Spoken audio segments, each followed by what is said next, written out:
ব্যবসার প্রথম দিনেই চরম অপদস্থ শিরিন। যে নড়াগোয়ালে পারুলকে আটকাতে এসেছিল সেখানেই তাকে দড়ি দিয়ে বেঁধে ফেলল গ্রামের মেয়েরা। কিন্তু কেন পারুল শিরিনের কন্ট্যাক্ট পেপার পুড়িয়ে দিল? চাষিদের সাথে কি এমন বড় প্রতারণা করছিল শিরিন? সবটা জানতে ভিডিওটি শেষ পর্যন্ত দেখুন। গল্পের শুরুতেই দেখা যায় পারুল নড়াগোয়ালে গিয়ে নিজের পায়ে দাঁড়ানোর জন্য বিজনেস করবে বলে মনস্থির করেছে। দাদু যখন এই খবরটা শুনলেন তার চোখে জল এসে যায়। তিনি অত্যন্ত আবেগপ্রবণ হয়ে পারুলকে বলেন, আমার পরে এই প্রথম কাউকে পেলাম যে এই নড়াগোয়ালের মাটি আর মানুষের উন্নতির কথা ভাবছে। তুই অনেক বড় হবি পারুল দিদি, কারণ তোর উপরে আমার সেই অগাধ বিশ্বাস আর ভরসা আছে। আমি জানি তুই যেখানেই হাত দিবি সেখানেই সোনা ফলবে, কারণ বহুবার বিপদের দিনে তুই নিজের যোগ্যতার প্রমাণ দিয়েছিস। পারুল তখন দাদুর পা ছুঁয়ে আশীর্বাদ নিয়ে বলে, দাদু, তোমাদের সবার ভালোবাসা আর সাহায্য ছাড়া আমি এক পাও চলতে পারবো না। দাদু তাকে বুকে টেনে নিয়ে বলেন, আমার আশীর্বাদ আর বিশ্বাস সব সময় তোর সাথে আছে। তুই একদম চিন্তা করিস না, দেখবি সব বাধা কেটে যাবে। এর মধ্যেই নাড়ু উৎসাহ নিয়ে বলে ওঠে, তাহলে আমি আর দেরি করছি না, এখনই সব ব্যবস্থা করে ফেলি। পারুল তাকে আশ্বস্ত করে বলে, তুমি প্রস্তুতি নাও, আমরাও সবাই মিলে খুব তাড়াতাড়ি নড়াগোয়ালে পৌঁছে যাব। অন্যদিকে শহরের ড্রয়িং রুমে বসে টগর ফোন লাগায় শিরিনকে, আর একের পর এক সব খবর পাচার করতে থাকে। শিরিন তখন টগরকে উল্টে ধমক দিয়ে বলে, তুমি এখনও কলেজে যাচ্ছ না কেন? আমি তো তোমাকে ওখানে ভর্তি করে দিয়েছি। টগর তখন মায়া কান্না কেঁদে বলে, পারুল তো আমার কলেজ যাওয়া নিয়ে খুব অশান্তি করছে, এমনকি ও মল্লারকে দিয়ে আমাকে মারধর পর্যন্ত খাওয়াচ্ছে, তাই আমি ভয়ে আর বাড়ির বাইরে পা রাখতে পারছি না। এটা শুনে শিরিন তাচ্ছিল্য করে বলে, সত্যি, পারুলের ভয়ে তোমার জীবনের আর তেমন উন্নতি হলো না। তখন টগর আসল বোমাটা ফাটিয়ে বলে, আমি তোমাকে একটা মারাত্মক খবর দেওয়ার জন্য ফোন করেছি। এরপর টগরের মুখ থেকে পারুলের নড়াগোয়ালে বিজনেস করতে যাওয়ার সমস্ত পরিকল্পনা শুনে শিরিন চমকে যায় আর হিংসায় জ্বলে উঠে বলে, থ্যাংক ইউ টগর, অনেক বড় একটা সত্যি কথা তুমি আমাকে সময় মতো জানিয়েছ, এর জন্য তোমাকে আমি বড় গিফট দেব। এদিকে পারুলরা সবাই ততক্ষণে নড়াগোয়ালে পৌঁছে গেছে। তারা সোজা চলে যায় মৃত গোপালের বাড়িতে, যেখানে গোপালের মায়ের সাথে পারুল কথা বলতে শুরু করে। পারুল ম্লান হেসে জিজ্ঞাসা করে, জেঠিমা, কেমন আছো তুমি? জেঠিমা চোখের জল মুছে বলেন, কি আর বলবো মা, গোপাল তো আমাদের সবাইকে ছেড়ে চলে গেল, এখন আর ভালো থাকা কি সম্ভব? রুক্মিণী তখন তাকে সান্ত্বনা দিয়ে বলে, এখন সব কিছু ভালো হবে জেঠিমা, গোপাল যেখানেই থাকুক ও নিশ্চয়ই শান্তি পেয়েছে। এরপর পারুল কাজের কথায় আসে আর বলে, আমার কিন্তু তোমাদের সবার হেল্প খুব দরকার জেঠিমা। তুমি ওই যে সুন্দর নাড়ু, আচার আর পাঁপড় বানাও, সেগুলো এখন থেকে আমাকে দেবে। আমি ওগুলো নিয়ে একটা বড় বিজনেস শুরু করব। এই প্রস্তাব শুনে জেঠিমার ম্লান মুখে হাসি ফোটে।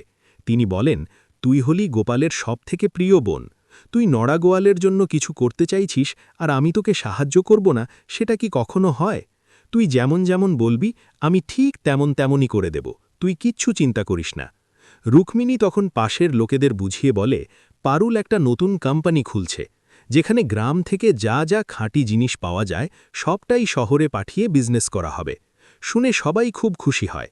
এর মধ্যেই গোপালের মা উনুনে মাছ ভাজছিলেন। সবাই তখন আবদার করে বলে, আগে মাছ ভাজাটা শেষ করো, আমাদের তো আজ তোমার হাতে পেট ভরে খেতে হবে। তারপর ঋত্বিকবাবুর সাথেও সবার আলাপ পরিচয় পর্ব মিটে যায়। কিছুক্ষণ পর পারুল ঠিক করে সে গ্রামের বাকি সব চাষি আর সাধারণ মানুষের সাথে কথা বলবে। সে সোজা চলে যায় গ্রামের মোড়লের বাড়িতে। সেখানে গিয়ে পারুল ঘোষণা করে যে আপনারা আমাকে ক্ষেতের ধান, চাল, গাছের মধু থেকে শুরু করে যা যা উৎপাদন হয় সব আমাকে দেবেন, আমি সেগুলো নিয়ে ব্যবসা করব, আর আপনাদের ঘামের ন্যায্য মূল্য সরাসরি আপনাদের হাতে বুঝিয়ে দেব। কি আপনারা রাজি তো? গ্রামের মানুষ পারুলকে দেবীর মতো শ্রদ্ধা করে। তারা এক বাক্যে রাজি হয়ে যায় আর বলে, কেন দেব না রে, তুই এই গ্রামটার জন্য যা করেছিস তারপর আমরা তোকে ফিরিয়ে দেব, সেটা কি কখনো হয়? ঠিক সেই মুহূর্তেই নাটকীয়ভাবে সেখানে এন্ট্রি নেয় শিরিন।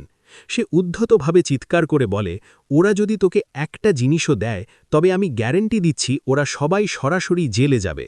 এই কথা শুনে পারুল অবাক হয়ে শিরিনের দিকে তাকিয়ে বলে, তোর কি মাথাটা পুরো খারাপ হয়ে গেছে?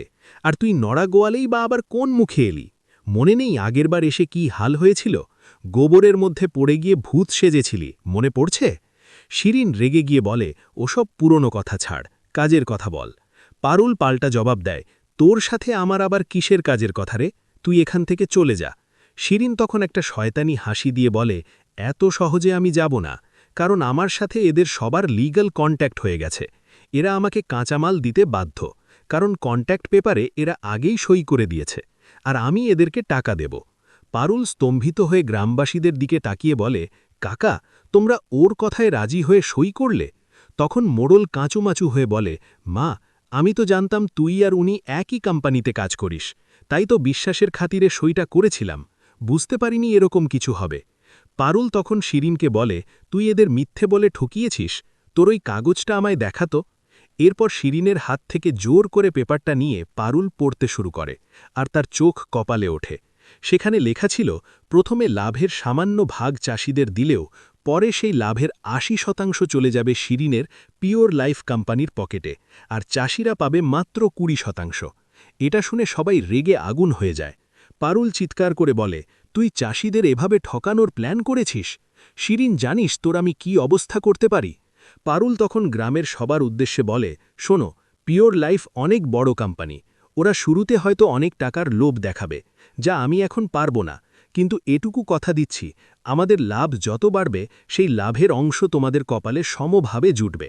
এবার তোমরাই ঠিক করো তোমরা কাকে বেছে নেবে। সবাই সমস্বরে বলে ওঠে, আমরা তোকেই দেব। শিরিন তখন হুমকি দেয়, একটা মালও যদি পারুলের কাছে যায় তবে আমি গ্যারেন্টি দিচ্ছি ওরা সবাই জেলে যাবে।